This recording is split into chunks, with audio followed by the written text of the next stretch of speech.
আমি আজি আহিছোঁ দুইজন ডিলাৰলৈ, কিয়নো ভাবিছোঁ আজি নতুন গাড়ী এখনকে লৈ যাওঁ বুলি ডিলাৰৰ পৰা। আৰু এইফালে আমি এতিয়া বহি আছোঁ। সঁচাই বুলি ধৰিছে নি নহয় দেই, আমাৰ গাড়ীখনৰ কিবা এটা প্ৰব্লেম হৈছে, তাকেহে দেখাবৰ কাৰণে আহিছোঁ। আৰু গাড়ীখন দেখাবলৈ দি আমি বহি আছোঁ এয়া।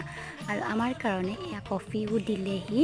আমি দুইজনে একেলগতে কফি খাই তাৰপিছত গাড়ী ভাল কৰি ঘৰলৈ আহিলোঁ। আকৌ আহিছোঁ এতিয়া মা, জেঠাই দুজনী আৰু বা সকলোবোৰ। মামা ছোৱালীজনী ঘৰৰ ওচৰৰ নামঘৰ ভাগত আছে ভাগৱত পাঠ, আৰু সেয়ালৈ আহিলোঁ। আজি আমি তাইৰ ঘৰতেই থাকিম। তাইৰ ঘৰৰ ওচৰতে একেবাৰে মুখামুখি মানে নামঘৰ ভাগ আছে। তাহাঁতৰ ঘৰতে ৰাভা দি থোৱা নিচিনা হৈছে, দেখিছে নহয়, দি থৈছে, তাহাঁতৰ ঘৰতে দি থৈছে। আৰু এইফালে সজাই থৈছে ধুনীয়াকৈ, কিন্তু মই ভালকৈ দেখাব নোৱাৰিলোঁ কিয়নো মানুহ বহুত বেছি আছিলে, ভিডিঅ' কৰি থাকিবলৈ বেয়া লাগে। অকণমান মোকো দেখাই দিছোঁ।